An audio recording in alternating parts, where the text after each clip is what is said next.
नमस्कार, मैं अमित मणि तिवारी स्वागत करता हूं आपके अपने YouTube channel the Amit sir classes में। पिछली क्लास में हम लोग गंगा नदी तंत्र के बारे में पढ़ रहे थे और गंगा नदी तंत्र की सहायक नदियों के बारे में हमने क्या किया था, अध्ययन किया था। आज की क्लास में भी हम लोग गंगा नदी की जो सहायक नदी है यमुना नदी के बारे में बात करेंगे। और यमुना नदी गंगा नदी की सबसे बड़ी सहायक तो है ही, साथ ही साथ यमुना नदी की भी कई सारी सहायक नदियां हैं। और यमुना नदी भी क्या करती है, एक यमुना नदी तंत्र का निर्माण करती है, यानी यमुना रिवर सिस्टम का निर्माण करती है। हम बात करें यमुना नदी के बारे में तो यमुना नदी जो है उत्तराखंड के बंदरपुर चोटी के पास यमुनोत्री ग्लेशियर से निकलती है और यह उत्तराखंड, हरियाणा, दिल्ली, उत्तर प्रदेश, ठीक है, हिमाचल प्रदेश जैसे राज्यों में क्या होती है, बहती है। इसकी लंबाई 1376 किलोमीटर है, 1376 किलोमीटर किसकी, यमुना नदी की। तो आइए हम बात करते हैं यमुना नदी तंत्र, Yamuna river system. Yamuna river system, Yamuna river system, Yamuna नदी तंत्र। कुल लंबाई की कितनी बात किया जाए तो कुल लंबाई हम बात करेंगे 1376 किलोमीटर।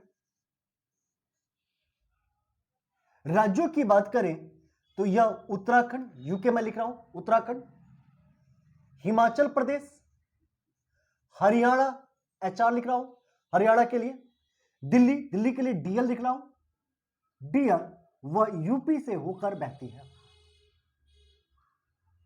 इतने राज्यों में होकर क्या होती है, यह बहती है।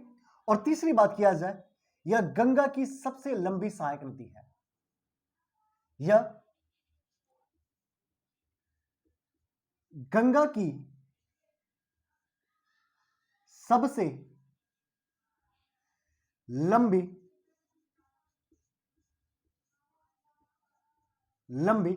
सहायक नदी, यह गंगा की सबसे लंबी सहायक नदी है। इतनी बात हम कर लिए, गंगा की क्या है, यह सबसे लंबी सहायक नदी। यह गंगा के दाहिने तट पर मिलने वाली पहली सहायक नदी है। तो नेक्स्ट पॉइंट किया जाए, यह गंगा के दाहिने तट पर, यानी left bank right bank tributary है, दाहिने तट पर मिलने वाली पहली सहायक नदी। क्या है, पहली सहायक नदी है। यहां तक की हमने बात कर लिया। अब यह गंगा से मिलती कहां पर है, तो गंगा से प्रयागराज में मिलती है। प्रयागराज कहां पर मिलती है, तो इसके बारे में चर्चा करें तो यह गंगा से प्रयागराज में आकर गंगा से मिल जाती है।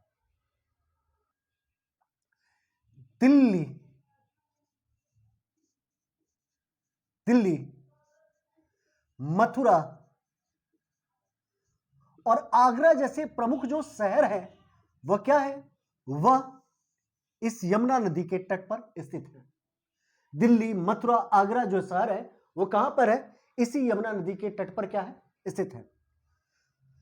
यह जो यमुना नदी है यह यूपी की सर्वाधिक प्रदूषित नदी है।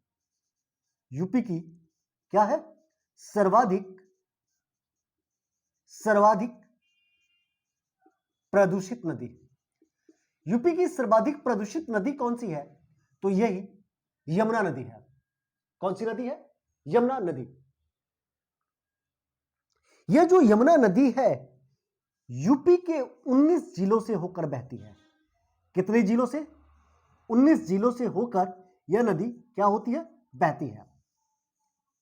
और यूपी की सबसे लंबी नदी है, यूपी की सबसे लंबी नदी है। क्या है, यूपी की सबसे लंबी नदी है। यह यूपी में अगर बात करें तो कहां से प्रवेश करती है, यूपी में सहारनपुर से यह प्रवेश करती है। सहारनपुर सहारनपुर। यह यूपी में कहां से प्रवेश करती है? तो यह यूपी में सहारनपुर से प्रवेश करती है। इतनी बातें जो है फैक्ट डेटा है यहां पे हमने लिख लिया। ठीक है, थोड़ा सा मैं साइड हो जाता हूं, आप इसको नोट डाउन कर लीजिए। चलिए अब इसको मिटाता हूं और आगे अब करते हैं मैप डायग्राम करते हैं। ठीक है, मैप बनाते हैं, जो सबसे बेस्ट तरीका होता है इसको रिकॉल करने का, याद करने का। अब जो है हम वो करेंगे, मैप ड्रॉ करेंगे।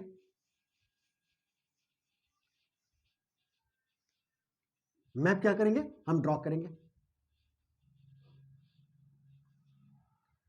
अब देखिए, हमने कल देखा कि एक जो है 3 नदियां निकल रही हैं।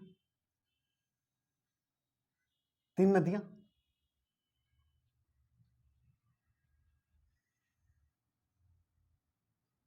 ये 3 नदियां हैं। एक का नाम है अलकनंदा, एक का नाम है मंदाकिनी और एक का नाम है भागीरथी। और ये अलकनंदा और भागीरथी आपस में देवप्रयाग में मिलती है और गंगा का निर्माण करती है। ये रहा गंगा नदी। अब यहां पे हम रुकते हैं।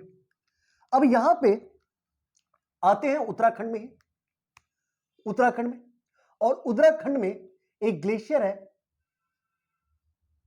एक ग्लेशियर, इस ग्लेशियर का नाम है यमुनोत्री ग्लेशियर।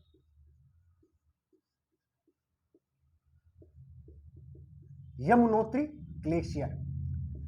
और ये यमुनोत्री ग्लेशियर जो है ये बंदरपूछ चोटी के पास है। बंदरपूछ चोटी कहां पे है? बंदरपूछ चोटी। और कहां पे है ये है उत्तराखंड में, यूके में है। यहां से एक नदी निकलती है, इस नदी का नाम है यमुना नदी। यह यमुना नदी उत्तराखंड, हिमाचल प्रदेश, हरियाणा, दिल्ली और यूपी में क्या होती है? बहती है। यानी यह यमुना नदी निकलती है। कौन सी नदी है? यमुना नदी। यह यमुना नदी उत्तराखंड, हिमाचल प्रदेश, हरियाणा, दिल्ली व यूपी में बहती है। किसमें बहती है? यूपी में। अब यह नदी क्या है? यह नदी सहारनपुर से यूपी में प्रवेश करेगी और यूपी में प्रवेश कर यह प्रयागराज में क्या होती है? गंगा से मिल जाती है। और यह गंगा की सबसे लंबी सहायक नदी है। यह क्या है? गंगा की सबसे लंबी सहायक नदी। आप इतनी बातें नोट कर लियोगे, साइड में नोट करेंगे, ये सभी आप जानते हैं। इसको मैं हटा रहा हूं। ठीक है, ये यमुना नदी है। ऊपर वाली इस पॉइंट को भी हटाता हूं, यमुना नदी के बारे में इस पॉइंट को भी हटाता हूं। अब चलिए हम मैप पर देखते हैं।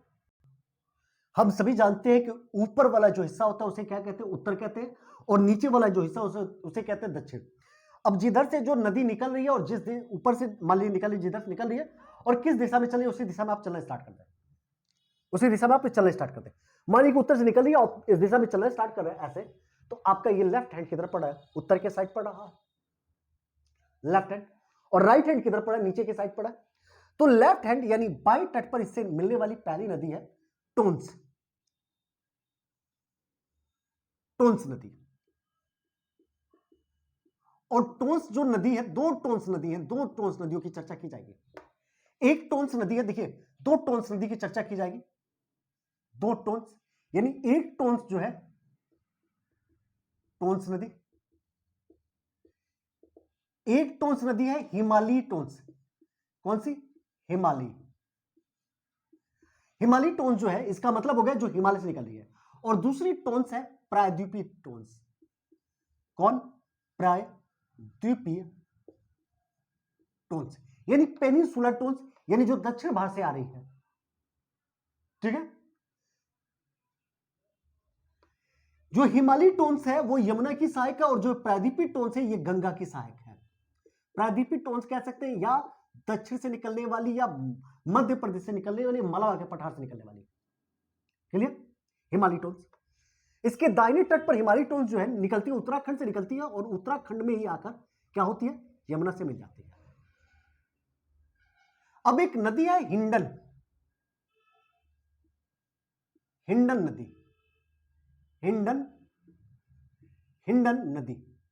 और यह हिंडन नदी उत्तराखंड से निकलती है और यूपी में क्या होती है, बाएं तट की नदी है।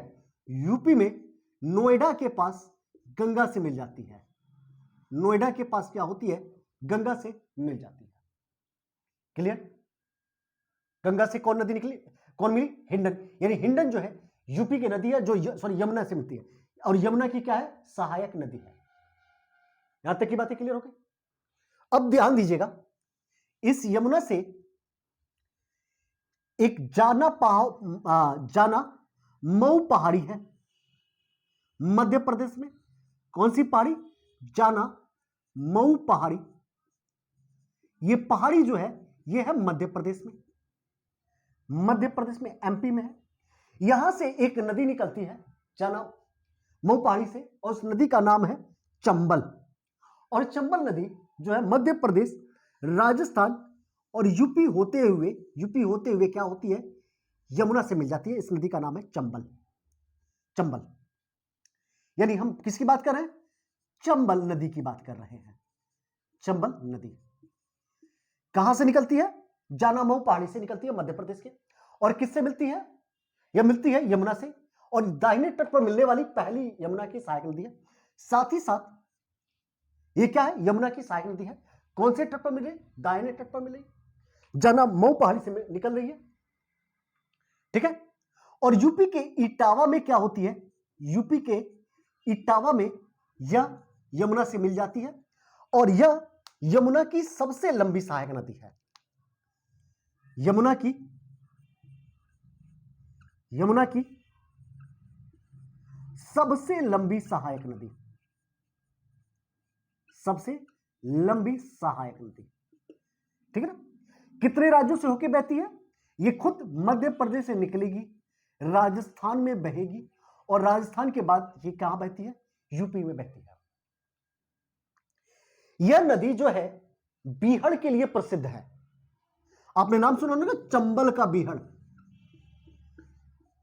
बीहड़, बीहड़ के लिए क्या है, यह प्रसिद्ध है। बीहड़ का मतलब हो गया कि इस एरिया में जब बारिश होता है तो बारिश होने के बाद क्या होता है कि बड़े बड़े आपको गड्ढे दिखाई देंगे। क्या दिखाई देंगे, मिट्टी कटे हुए दिखाई देंगे, जैसे लगता है कि मिट्टी के पहाड़ बने हुए हैं। मिट्टी के पहाड़ बने हुए, उपजाऊ भूमि नहीं होता, उत्खात भूमि होता है। उत्खात का मतलब होता है उपजाऊ भूमि ना हो, उत्खात भूमि होता है। यह किस भूमि का निर्माण करता है, उत्खात भूमि। और कहते हैं कि यह रिल इरोजन के लिए प्रसिद्ध है। रिल इरोजन का जो भी नहीं कहा, गली का निर्माण करते हैं, गली जैसे ये माटी को काटेंगे, मिट्टी को काटेंगे, और मिट्टी को काट के जैसा लगता है ना कि गली का निर्माण कर दे रहे हैं।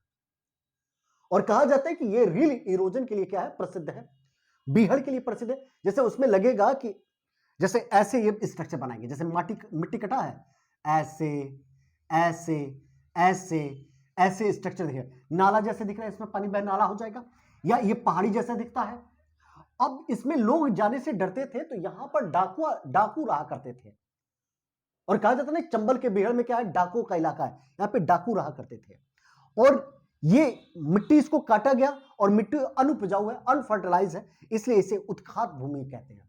यानी जो चंबल नदी है वो बीहड़ का निर्माण करती है, और साथ ही साथ उत्खात भूमि का निर्माण करती है। और ये किस लिए प्रसिद्ध है, ये गली इरोजन के लिए प्रसिद्ध है, यानी रिल इरोजन के लिए प्रसिद्ध है। किसके लिए फेमस है, रिल इरोजन, इरोजन, यह रिल इरोजन के लिए प्रसिद्ध है, नाला निर्माण करती है, इसके लिए क्या है, प्रसिद्ध है। और यमुना की सबसे लंबी सहायक नदी है कौन, यह चंबल। अब देखिए, इधर से ऊपर वाले हिस्से से एक नदी आकर मिलेगी, उस नदी का नाम होगा बनास। कौन सी नदी मिल रही है, बनास नदी। यानी बनास नदी जो है ये किसकी सहायक नदी है, ये यमुना की। और ऊपर से आ रही है ना, यमुना ऐसे बह रही है, यानी बाएं तट से बनास नदी क्या होती है, आकर यमुना से मिलती है। अब इसके दाएं तट पर मिलने वाली पहली नदी जो है वो है क्षिप्रा नदी। कौन सी नदी, क्षिप्रा नदी, क्षिप्रा नदी, क्षिप्रा। और आपने कई बार देखा होगा कि एक प्रश्न बनता है कि किस नदी के तट पर उज्जैन स्थित है, उज्जैन। तो क्षिप्रा नदी के तट पर क्या है, उज्जैन स्थित है। उसके बाद इसमें क्या होती है, एक नदी आकर मिलती है जिसका नाम है, किसमें मैं लिखवा रहा हूं, चंबल में। एक नदी आकर मिलती है इस चंबल में जिसका नाम है काली सिंध। काली सिंध। फिर इस यमुना में दाहिने साइड से एक नदी आकर मिलती है जिसका नाम है पार्वती नदी। कौन सी नदी? पार्वती नदी। इसका मतलब क्षिप्रा नदी, काली सिंध, पार्वती और बनास नदी किसके सहायक नदी है? तो आप कहेंगे कि सर ये सहायक नदी है चंबल के। किसके सहायक नदी है? चंबल के सहायक नदी है। तो इतनी बातें आप क्या करें, नोट कर लें।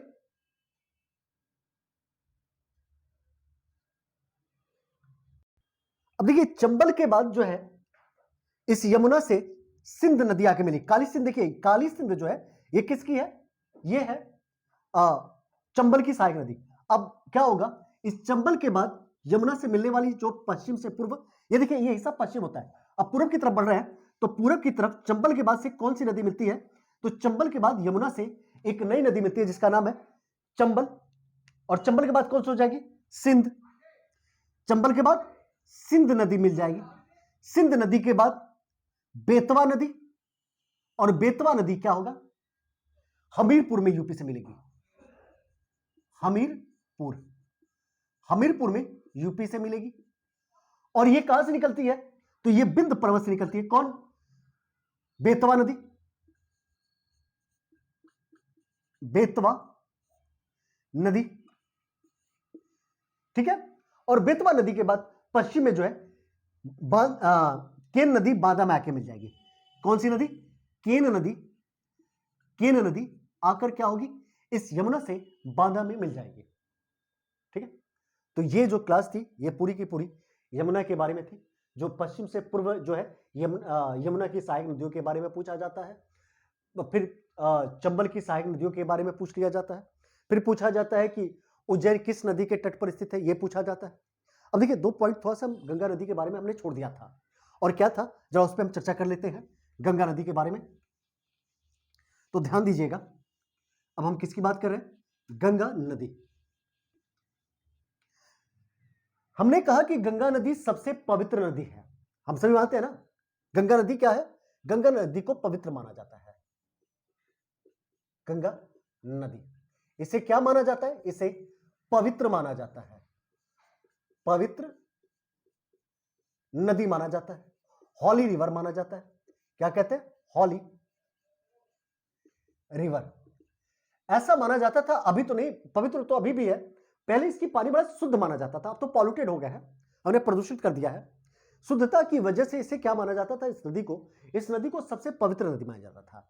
अब गंगा नदी के पवित्र होने के कई कारण थे, जो कई साइंटिस्ट ये बताते थे कि गंगा नदी जो है जब वो हिमालय से निकलती है तो उसमें कई जड़ी बूटियां मिली होती हैं, इस कारण इसका पानी शुद्ध है। लेकिन कहा गया कि नहीं, कई रीजन तो है, लेकिन मुख्य रीजन है इसमें गंधक पाया जाता है, सल्फर। सल्फर की वजह से ये क्या है, इसका पानी शुद्ध है। दूसरे नंबर पे बात कहा गया कि देखिए किसी भी नदी में क्या होता है कि ऑक्सीजन घुला होता है, और उस घुले हुए ऑक्सीजन का उस नदी में जो जीव जंतु पाए जाते हैं वो उसका यूज करते हैं। और नदी में घुले हुए ऑक्सीजन को हम डीओ कहते हैं, यानी डिसॉल्व ऑक्सीजन, डीओ। अब जो जो नदी में ऑक्सीजन की मात्रा कम होगी, नदी प्रदूषित होता जाएगा। तो इस गंगा नदी की एक क्षमता है कि यह वातावरण से क्या करता है, यह ऑक्सीजन को अवशोषित कर लेगा। इसका मतलब अगर गंगा नदी में ऑक्सीजन की कमी हो रही है तो गंगा नदी क्या करेगा, वातावरण से ही ऑक्सीजन को एब्जॉर्ब कर लेगा, और जब ऑक्सीजन को एब्जॉर्ब करेगा इस कारण उसमें ऑक्सीजन की मात्रा बरकरार रहेगी, और जिस कारण गंगा नदी क्या रहेगी, प्योर नदी कहलाएगी, शुद्ध नदी कहलाएगी। यानी उसमें क्या होता है, सेल्फ प्यूरिफिकेशन की क्षमता है। गंगा नदी में सेल्फ प्यूरिफिकेशन की क्या है, क्षमता है। किस कारण है?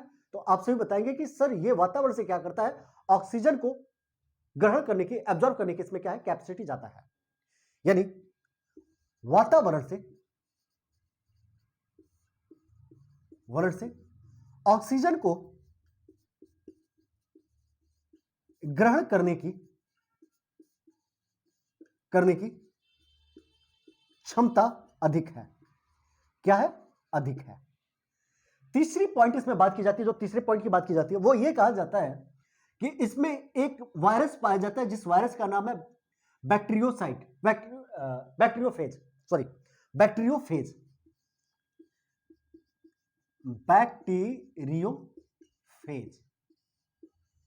अब बैक्टीरियोफेज इसमें पाया जाता है और कहा जाता है बैक्टीरियोफेज क्या है? वायरस है।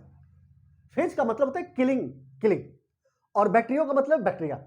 ऐसे वायरस जो बैक्टीरिया को क्या कर रहे हैं? मार रहे हो, उसे क्या कहा जाता है? उस वायरस को क्या कहा जाता है? बैक्टीरियोफेज कहा जाता है।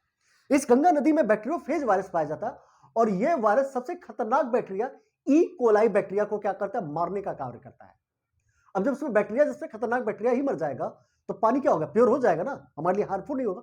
इस कारण भी ये पानी क्या होता है? बैक्टीरिया, गंगा का पानी शुद्ध होता है। क्या है ये बैक्टीरियोफेज? क्या है? ये एक वायरस है और किसको मारने का कार्य कर रहा है? ई कोलाई बैक्टीरिया को। सबसे खतरनाक बैक्टीरिया है ई कोलाई बैक्टीरिया, इसको मारने का कार्य कर रहा है। ये रीजन थे गंगा नदी को प्योर होने की। ठीक है, अब हम सभी जानते हैं कि गंगा नदी जो है इस समय प्रदूषित हो गया है और प्रदूषित करने में सबसे ज्यादा जो योगदान है वो घर से निकलने वाले जो अवशिष्ट पदार्थ होते हैं, वेस्ट मटेरियल होते हैं। हम क्या करते हैं भाई? घर से निकलने वाले वेस्ट मटेरियल हम नालों में छोड़ते हैं। नाले के पानी को कहां छोड़ दिया जाता है? नदियों में छोड़ दिया जाता है। तो जो वेस्ट मटेरियल है वो क्या करते हैं? घरेलू वेस्ट मटेरियल सबसे ज्यादा गंगा नदी को पॉल्यूटेट करते हैं।